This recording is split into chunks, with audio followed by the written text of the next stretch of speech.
Halo teman-teman semua, Assalamualaikum warahmatullahi wabarakatuh. Kembali lagi dengan saya Kevin Mazai Kristianto di segmen Education Podcast. Podcast di mana kita membahas berbagai hal tentang edukasi, terutama di lingkungan SMK 14 Bandung. Nah, hari ini kita sudah kedatangan salah satu guru senior kita, yakni Bapak Eri Nugraha, yang beliau ini sekaligus menjabat sebagai Wakase Kesiswaan di SMK 14 Bandung. Halo Pak. Halo. Gimana kabarnya Pak? Alhamdulillah. Alhamdulillah. Nah, kedatangan Pak Eri ini kita untuk membahas mengenai berbagai hal di SMK 14 Bandung, salah satunya ya mungkin sejarahnya, tata tertibnya, dan masih banyak lagi. Mungkin kita mulai dari sejarah SMK 14 Bandung yang dulunya tuh namanya SMSR ya Pak. Nah, Betul. mungkin bisa diceritakan gimana cerita dari SMSR jadi SMK 14. SMSR itu sebenarnya dulu itu dibentuk bukan SMSR, namanya itu tahun 8 pada waktu hadir di sini tahun 89 itu namanya grafis komunikasi. Ada dua jurusan bentukan dari SMKI. Ya. Waktu itu SMKI membuka dua jurusan baru, yaitu grafis komunikasi dan Kria, masing-masing itu 4 tahun ya, waktu itu kan masih ada program 4 tahun. Nah, terus berkembang terus pada tahun 92 kan, itu 92 sekitar 90-an berubah, tidak grafis komunikasi lagi, jadi ganti namanya menjadi Sekolah Menengah Seni Rupa. Gedungnya, nah ini karena waktu itu dijanjikan membuat gedung baru untuk SMKI karena pindah dari Gua Batu. Akhirnya dibuatkanlah lahan seluas 5 hektar ya, untuk rencananya sih untuk sekolah menengah seni dan musik. Seni dan musik awalnya. Padahal kenyataannya seni dan kerajinan SMKS. Akhirnya karena waktu itu masih grafis komunikasi, lambat laun dikasih, akhirnya berkembang pada tahun 94-an lah, berubah namanya jadi Sekolah Menengah Seni Rupa. Nah itu banyak lah ya suka dan dukanya perubahan itu, ada yang grafis komunikasi, ada yang seni rupa dan sebagainya.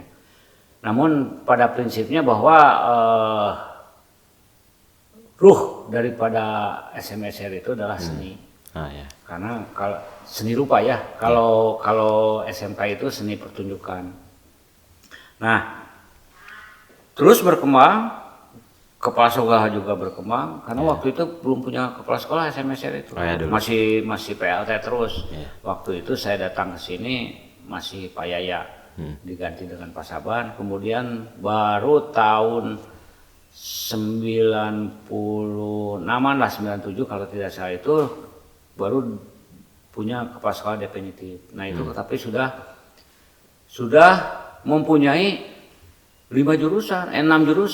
Udah bertambah. Udah bertambah. Yang krianya waktu itu judulnya hanya kria ya.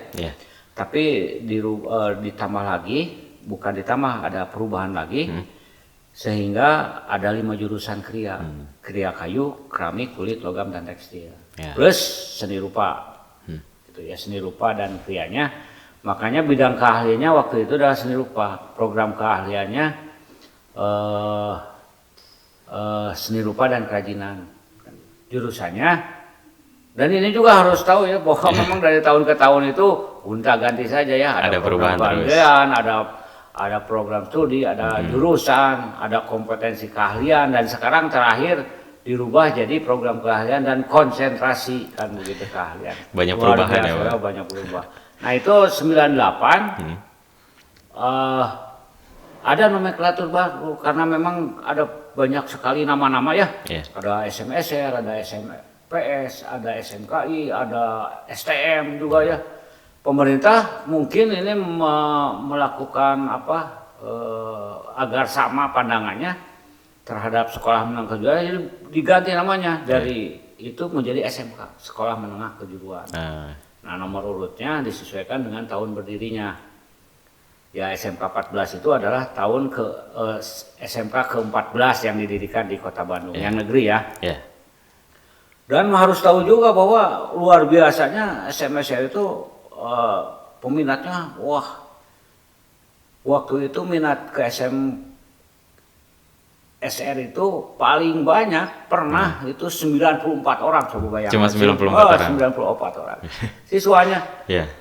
Bahkan satu jurusan itu ada yang 1 orang, ada yang 3 orang. Jadi ketahuan, saya hafal betul waktu itu. Saya hafal betul dari jurusan manapun karena cuma 94 orang. Nggak banyak juga waktu itu. Sampai tanggal lahirnya, sampai pacarnya kapan mulainya, sampai putus. Ada pokoknya apa waktu itu. Karena cuma 94 orang. Nah, karena inovasi kepala sekolah waktu itu akhirnya meningkat, ada pameran, kemudian ada promosinya door to door, akhirnya meningkat dari 94 itu ya sekitar 250 orang. Langsung banyak ya Pak? Langsung banyak, 250 orang itu sampai tahun 2000-an itu. 2000 ke sini, nah 2000 sampai 2004 itu stagnan. Jumlah siswa itu minatnya ke 14 itu 200, 250, 200. Jumlah siswa keseluruhan ya, ingat, jumlah bukan satu jurusan, tapi dari satu sekolah. Yang paling akhirnya mungkin karena ada ide lain ya. Waktu itu kepala sekolahnya Pak Husen berpikir bagaimana caranya untuk meningkatkan animo. Kebetulan lagi ada re-engineering dari pemerintah, boleh membuka jurusan baru. Akhirnya dibuka jurusan baru, multimedia dan TBO.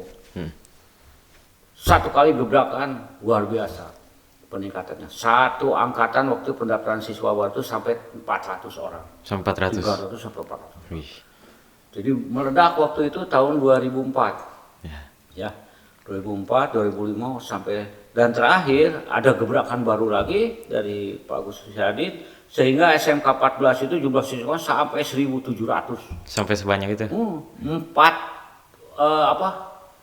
Jumlah 4 tertinggi se-Bandung Cimahi. Se-Bandung Cimahi, keren. Ya paling banyak keempat se-Bandung Cimahi itu ya sampai sekarang namanya sesuai dengan nomenklatur bahwa diganti menjadi SMK 14 Bandung. Itu sejarahnya.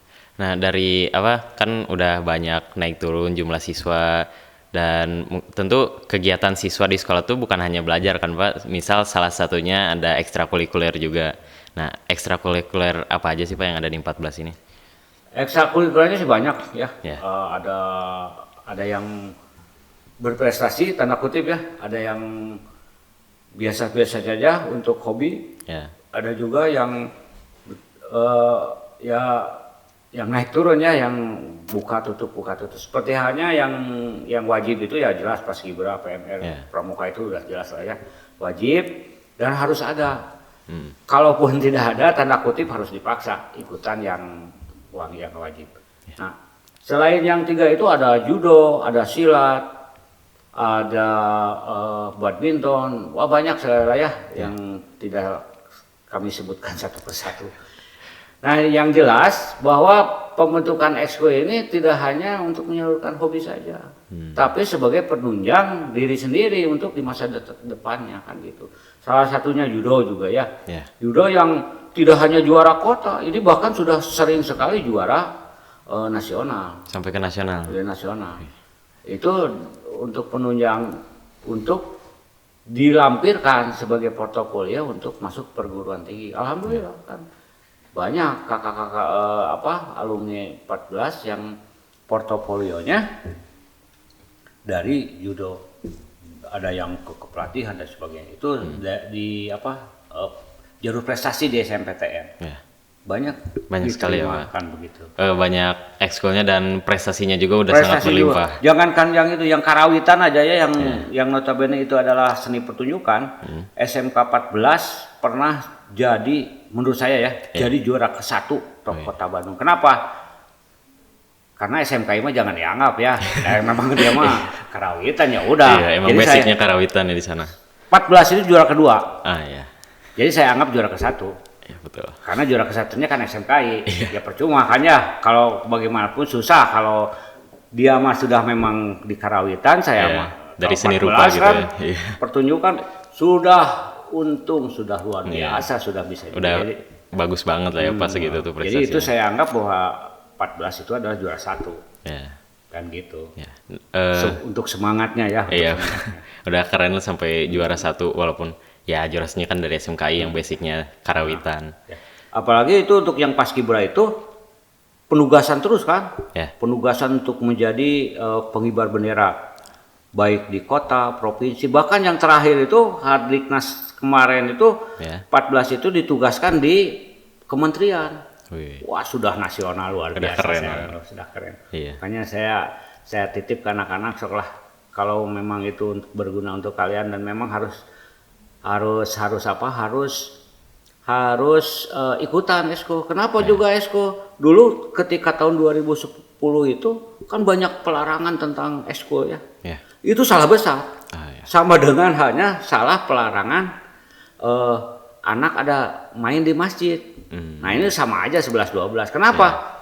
Ketika anak, makanya ada di medsos ya. Pantesan banyak anak-anak nongkrong gak karu-karuan. Karena ternyata di sana di eskul dilarang, di masjid juga dilarang, ya udah nggak karu-karuan nongkrongnya. Makanya waktu itu sok mau buka eskul apa silakan buka. Makanya banyak eskul itu untuk mewadahi para siswa agar tidak nongkrong, nggak karu-karuan gitu ya. Yang negatif, ada geng motor, ada wah guys, udah luar biasa kan begitu. Jadi emang siswa disarankan untuk ikut ekskul ya Pak, karena emang banyak sekali keuntungannya lah ya. Banyak sekali keuntungan. Selain dari ekskul tuh kan di sekolah ada lagi kegiatan seperti OSIS nih Pak. Apakah siswa juga diharuskan ikut OSIS? OSIS itu sama sebenarnya sama halnya dengan ekskul ya. Hanya OSIS itu adalah lembaga resmi, tanda kutip ya. Nah, diwajibkan sih enggak, hanya disarankan. Kalau sunat mah sunat muakkad gitu ya untuk OSIS. Yang terpilih tapi ya, kalau kenapa bahwa banyak manfaat.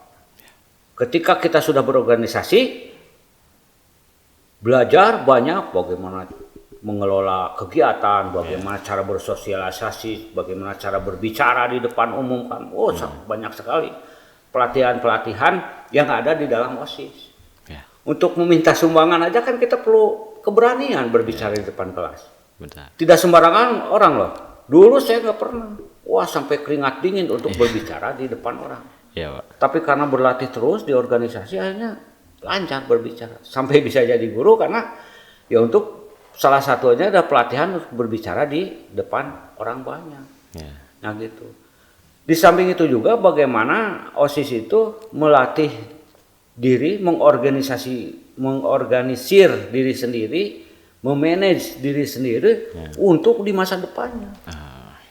Jauh-jauhnya berpolitik ya dekat-dekatnya misalkan di dalam rumah tangga, bagaimana memanage rumah tangga yang baik dan benar, bagaimana mengorganisasi keuangan, bagaimana mengorganisir waktu dan sebagainya kan begitu. Nah, berarti entah itu dari ekskul atau OSIS semuanya ada manfaatnya terutama untuk kita di masa depan karena yang kita latih dari sekarang tentu akan bermanfaat lah di masa depan nanti. Selain itu untuk siswa-siswa apakah ada tata tertib khususnya di siswa-siswa 14 nih, terutama kan nanti ada calon-calon siswa yang akan datang? Ya jelaslah tiap sekolah juga ada tata tertibnya ya, dan itu memang harus dipatuhi. Kalau di dalam masyarakat, itu adat istiadat ya. Tergantung ada di Batak, ada di Sunda, ada adat istiadatnya, di Bali juga ada istiadat. Yang ini harus begini, nah di sekolah juga sama. Cuman karena lembaga pendidikan itu relatif samalah ya. Tiap sekolah tata tertibnya sama saja.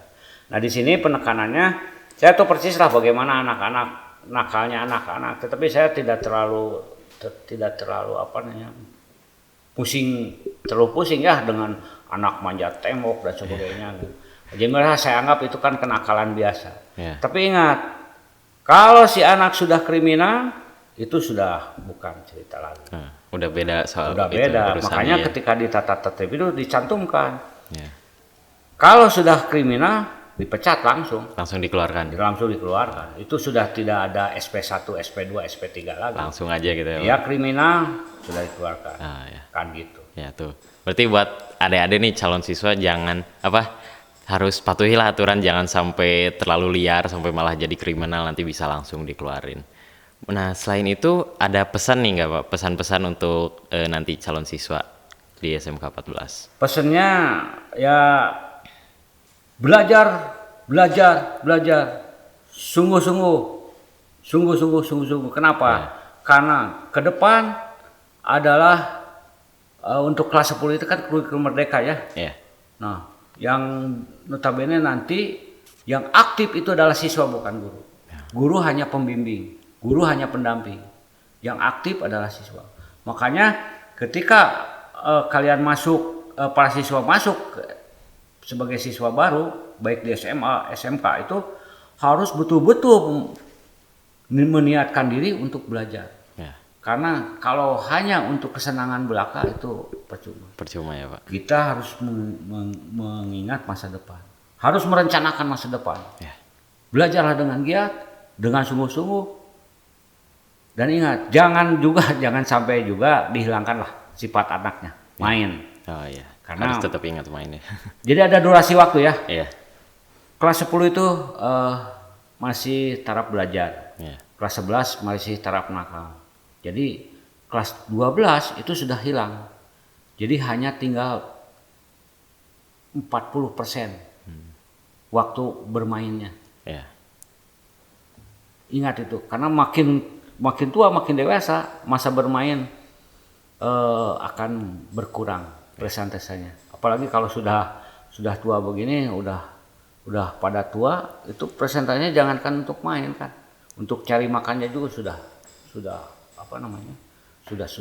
susah lah ya. Gitu. Nah itu jadi untuk buat teman-teman nih calon peserta didik, kalian harus diniatkan buat sungguh-sungguh belajar sebelum mendaftar di SMKN 14 Bandung ini.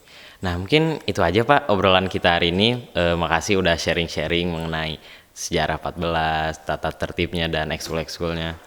Dan buat teman-teman yang masih mau mengulik info mengenai SMKN 14 Bandung, bisa dicek Instagram dan YouTube-nya, karena di sini banyak banget info-info soal jurusan, soal tahap-tahap penerimaan peserta didik baru. Pokoknya jangan sampai ketinggalan info-infonya, ada di akun SMKN 14 Bandung.